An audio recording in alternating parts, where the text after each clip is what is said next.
Hey guys, it's Brian and Jake with the Midnight Mechanic. One of the things you might have to do on your car at some point is replace your sway bar end links if you have a sway bar. On Jake's 99 Ranger here, they are completely worn out. Both sides are shot and they are doing absolutely nothing. So we're going to go ahead and replace them with some better ones, and we'll show you how to do it. So his truck right here, they're completely shot and they're missing everything on it. Here's what the sway bar looks like. It has two pieces of polyurethane on it on either side and a metal sleeve down the middle. This one has a metal sleeve, but it's missing, which I assume is probably rubber to begin with on either side. We're replacing with polyurethane. It'll last a little bit longer for him. What you need to do is it comes apart in like little sections. So what we're going to do is install it in sections. We're going to remove both sides to make it easier to move that sway bar up and down rather than having to force it in there. So we're going to go ahead and remove both sides. Jake's going to get on it. He's going to go ahead and take both of them out.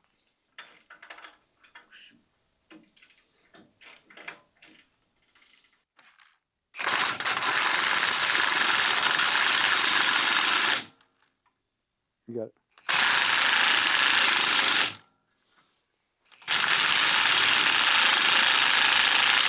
It's not going anywhere. Just hold it. All right, just hold it down. I didn't have it positioned right. All right, so if you saw how I removed it, I pulled the bolt straight off the top. That's the way we're going to reinstall it. We're going to completely disassemble this, leaving just the bolt, the upper washer, and this upper bushing right here.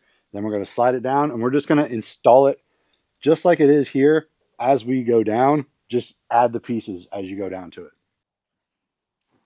What you up to? Oh, yeah? Dude. So annoying.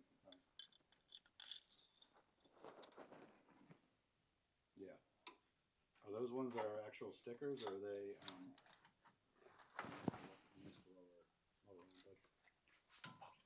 Yeah. Oh, those are the most annoying ones. Yeah, we tried to install the level kit on it, but so we actually had to end up using a C-clamp. I just hung it over and put it off this little ear right here and pushed it down until we could just get it on there. But we got it on. Now we're going to go ahead and tighten this one down, and hopefully it pulls it down enough that when we get to the other side, that one will go on a whole lot easier. So Jake's going to go ahead and buzz this on. Do it until these get squished down pretty good, but not like overly squished. But try to get them down and make sure that the little collars go in the holes on the sway bar and the control arm. Go for it, Jake.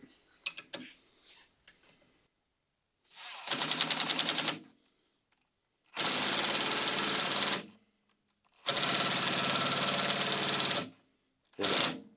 Hit it. It's good. No, not yet.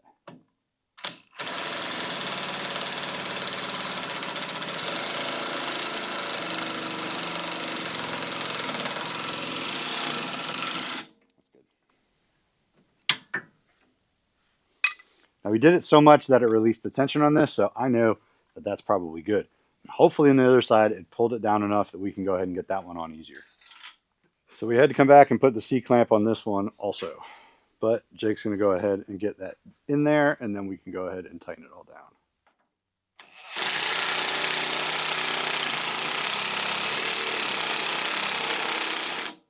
There you go. It's easy, but it takes a little bit of effort to get that sway bar pulled down. Hopefully you have a C-clamp or something that you can pull down off those little ears. It makes it a lot easier. It's pretty much impossible. I'm a big guy, and I was pulling down on that thing. We still couldn't get it in there. But with that C-clamp, it made it a whole lot easier. Got it in there, no problem. Both of them are installed, and now this thing will handle a lot better than it was before. If there's anything else you'd like to learn about, post down below in the comments. Don't forget to follow us on Instagram at The Midnight Mech, TikTok at The Midnight Mechanic, and don't forget to subscribe to our channel to see more how-tos and all of our shows. We'll see you guys next time. Thank you for 2K.